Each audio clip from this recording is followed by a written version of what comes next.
Spontaneous. That is how I would describe the first 3 volumes I read of Bride of the Water God by Mi Kyun Yun. So the story starts with a sullen girl, Soa, who's been sold by her family to serve as a bride of the Water God in an effort to appease him so he'll send rain to their village. It turns out the god looks like a 10-year-old and isn't too interested in having a bride. It also turns out that he turns into a much taller and much more Bishonen guy at night and decides to tell Soa that he is the Water God's cousin, Mui. So she somewhat adapts to her new situation for a while one of the Water God's friends seems to want Soa too, I'm not really sure why. But before that plotline goes very far, the Water God's mother insists that Soa should be sent back to the human world with a memory wipe. It turns out Soa may have just been a replacement for the Water God's first wife and first love, Nakbin. And that sums up most of the story in the first 3 volumes, at least what I was able to glean from it.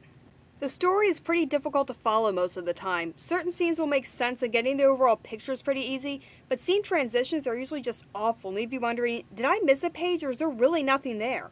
For example, we see Soa in one short scene at the start of Volume 2 traveling on a gondola in a Venice-like setting, but as far as I could tell before she was pretty much stuck in the palace and this was the first time any sort of world outside the fantasy palace was even mentioned.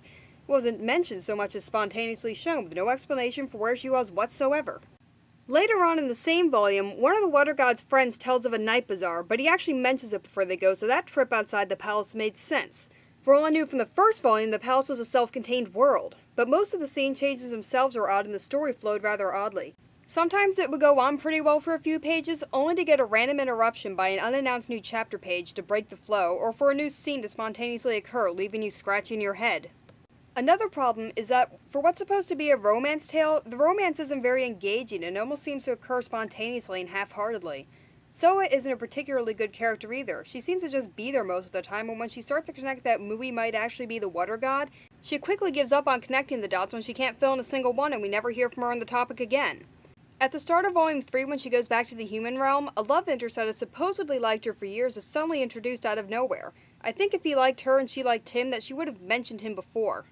As of this review, 5 volumes of Bride of the Water God are out now from Dark Horse and the series is still ongoing.